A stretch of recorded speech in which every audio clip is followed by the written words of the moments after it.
Hi friends, welcome back. In the last episode, we discussed a very important component of writing for the print medium, the lead. What is a lead? Its classification and functions.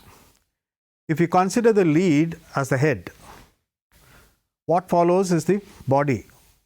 A story has a distinct structure. In this episode, we shall look at the importance of the body and how it is structured. Here, we shall also deal with two important aspects. In fact, they are fundamental to news: attribution and verification. Attribution is meticulously assigning information to its source. Verification is checking facts, which is also called due diligence. It is not enough that all conventions are followed and the right words used in a lead. Structuring the lead and the story, the head and the body, will mean a thorough job. Before actually going into writing, before starting to write, think about who is going to read your writing. It can be a report, it can be an article or a feature. Choose the words that are appropriate to your target and are easily understood. This is more important because you cannot expect a reader to refer to a dictionary each time he comes across a difficult word. And choose information that is relevant and appropriate for the reader. Even if you are going to use technical terms or jargon or foreign words, try to explain them.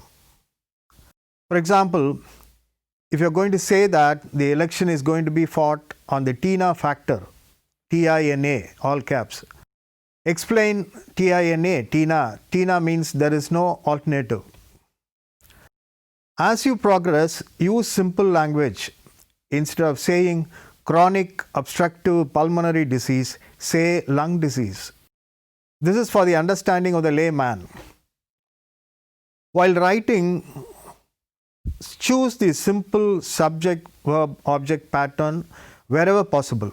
This structure answers the basic questions when used in the lead, SVO pattern.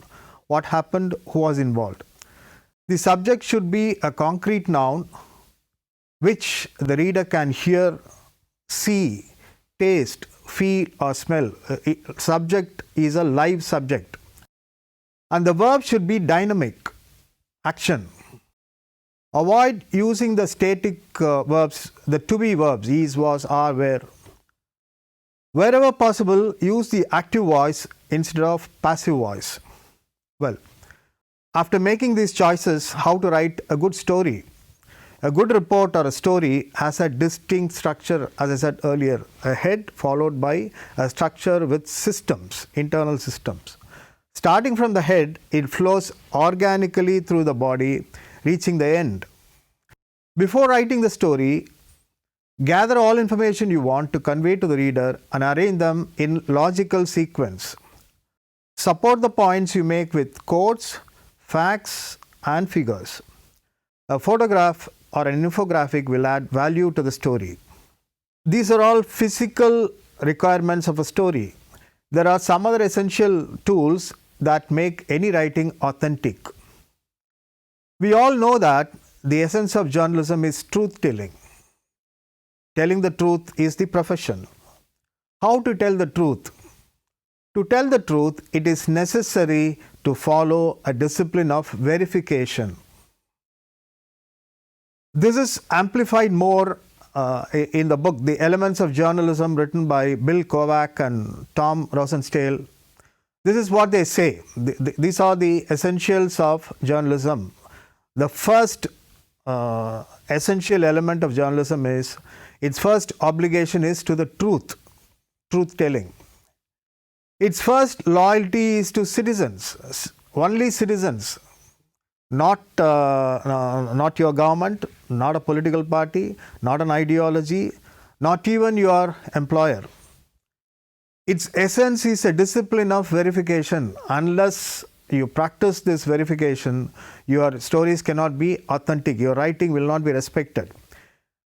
Practitioners of journalism must maintain an independence from those they cover. They should maintain a decent distance from what they cover, people they cover, issues they cover, and themselves. The discipline of verification separates journalism from entertainment, propaganda, fiction, or art. Journalism is an art. When you juxtapose journalism along with other art forms, what separates it from the other art forms is verification. The Code of Ethics of the Society of Professional Journalists prescribes that the writer should take responsibility for the accuracy of his or her work. Well, what is accuracy? We have seen. What is verification? What is the benefit of attribution? Attribution is, what is attribution? You say something and attribute it to a source, a person, or a document. You attribute it to a source. These sources should be identified clearly. They cannot be vague attribution. Statements should be clearly attributed. Anonymity can be provided only after verifying the motive of sources. Explain why anonymity was granted. If anonymity is requested, indicate who the official or source is. You just cannot say it's an official source. Instead of an official, say an official of the Department of Revenue. Just don't say an official or a source. Attribution of information you provide improves the reader's trust in you. In the absence of right attribution, readers tend to be skeptic. They don't believe you. They may even just laugh at what you say. Then, what to write? Do not write the obvious. This is a basic requirement for writing. Do not write the obvious. For example, do not say New Delhi is the capital of India. Number 2, do not be redundant or use cliches. For example, don't say he did not know that he did not know that what he consumed was deadly poison. Poison itself is deadly. No need to say deadly poison. If you are writing about an event, policy decision, court verdict, give some background at the end for the benefit of a new reader. If somebody looks at your newspaper or you are writing wherever it is for the first time, say a foreigner is flying into India and he is looking at your story, he should know what happened. So there is a need to give some background at the end of the story for the benefit of a new reader. Well, how to structure the body of a news report? Do not write big paragraphs as they do not interest the reader. Big chunks of grey matter on print is not or not enticing. At the end of every idea or argument, break the paragraph. Give relief to the eyes, give relief to the mind. After attribution, we now come to the discipline of verification. Before looking at what is verification, let's bear this in mind. The important thing is that the writer should recognize the special obligation to serve as a watchdog over public affairs and government. This is essential for governance. This is also essential for survival of democracy. In our context, in the Indian context, the Press Council of India says that the fundamental objective of journalism is to serve the people with news, views, comments, and information on matters of public interest in a fair, accurate, unbiased, sober, and decent manner. Look at these adjectives: fair, decent, sober, unbiased, objective.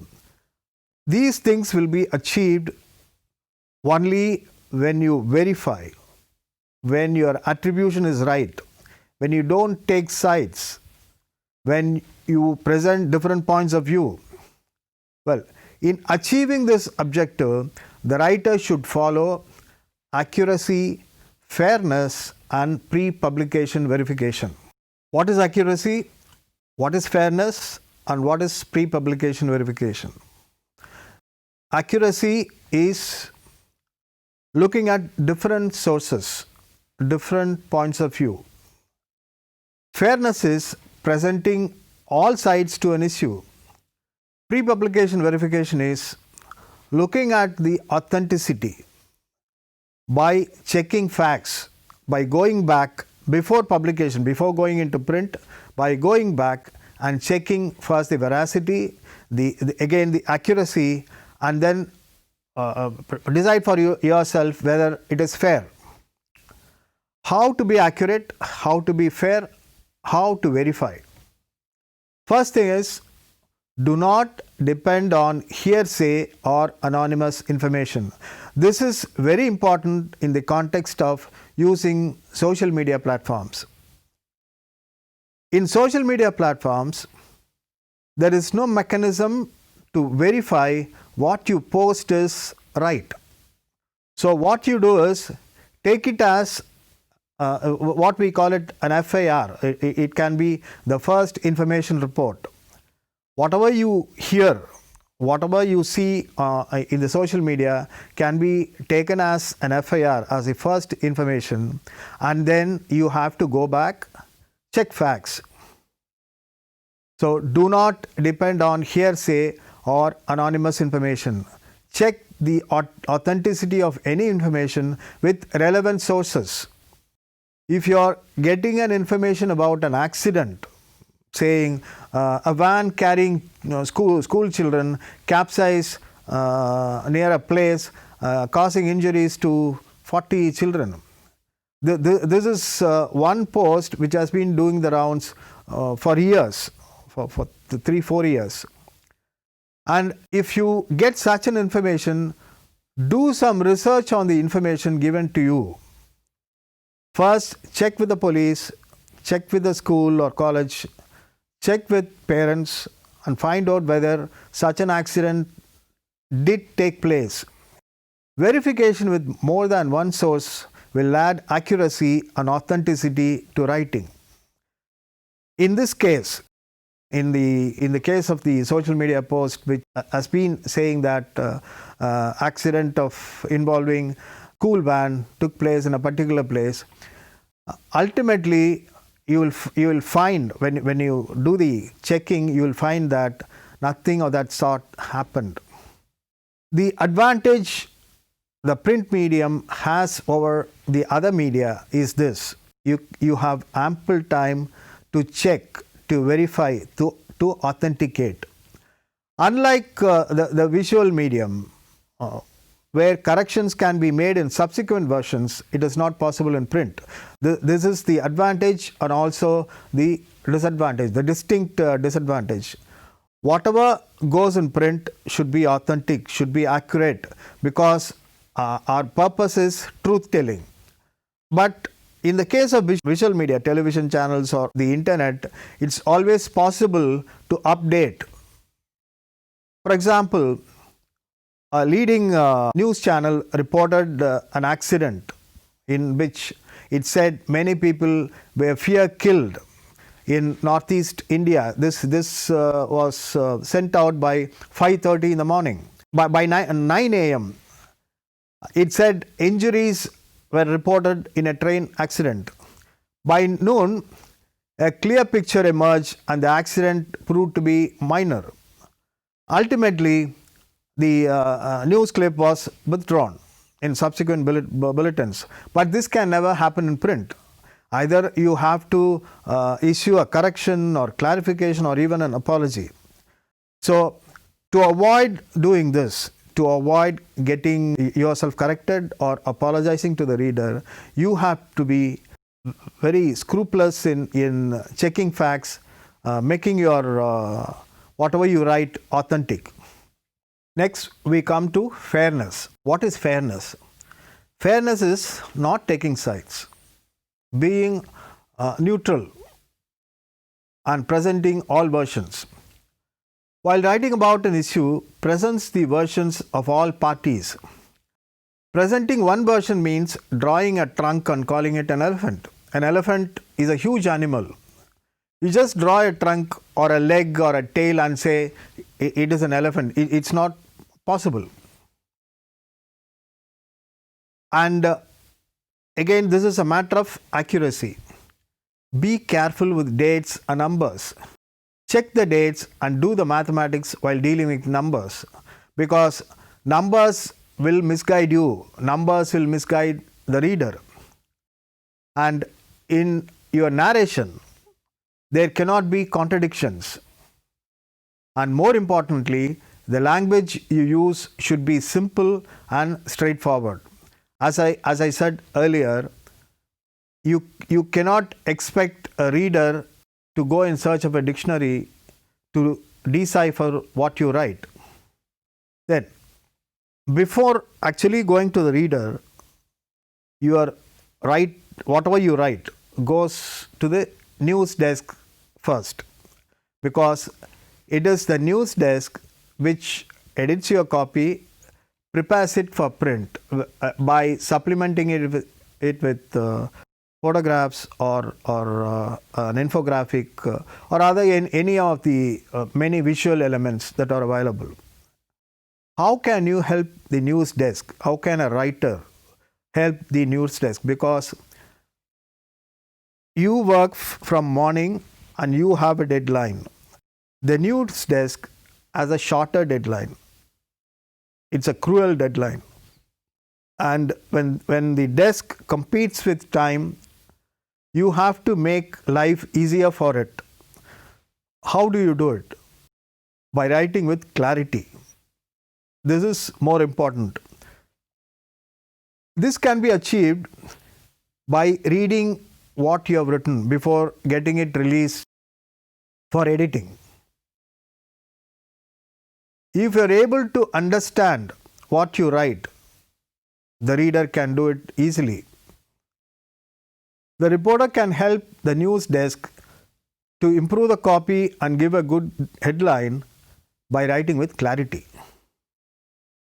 On most occasions, it is difficult to take the headline from the lead itself. A good copy carries the headline in the lead itself, most preferably in the first line itself. Otherwise, the sub-editor will have to mine for a headline deep in the copy, because headlines are very important. As we saw earlier, according to research, the eyes first go to the main visual element on the page, the picture. Usually it's a bigger picture. Then the eyes go to the headlines. The headlines are more important. You cannot say a seminar was conducted. You cannot say the bridge was opened. It cannot be a headline. So if you are going to give a very interesting, captivating headline which has the potential to draw the attention of the reader, to retain the attention of the reader in your story, you have to be clear in what you write, and preferably allow the sub-editor to mine for the headline in the introduction itself. You can provide the lead or the headline in the lead itself or in the first or second paragraph by reading other good copies. Read good writing to be a good writer. The newspaper contains different kinds of writing, different styles of writing, but there will be a line of uniformity in all good writings. That is readability, simplicity in language, and easier for the people who edit the copies to get the lead in the first paragraph itself, in the second or subsequent paragraphs, without going deep into the story. To sum up what we have discussed about the body, first let's go to the obligation of telling the truth. Starting from there, who are our clients? In business parlance, who are our clients? And who is your boss? Who is our boss? The boss is not the government. The boss is not the source. The boss is not the official. The boss is not even your employer. The boss is your reader.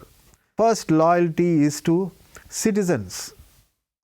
Why citizens? Because citizens make up a democracy. For survival of democracy, we have an obligation to tell the truth. And we should follow a sense of discipline of verification.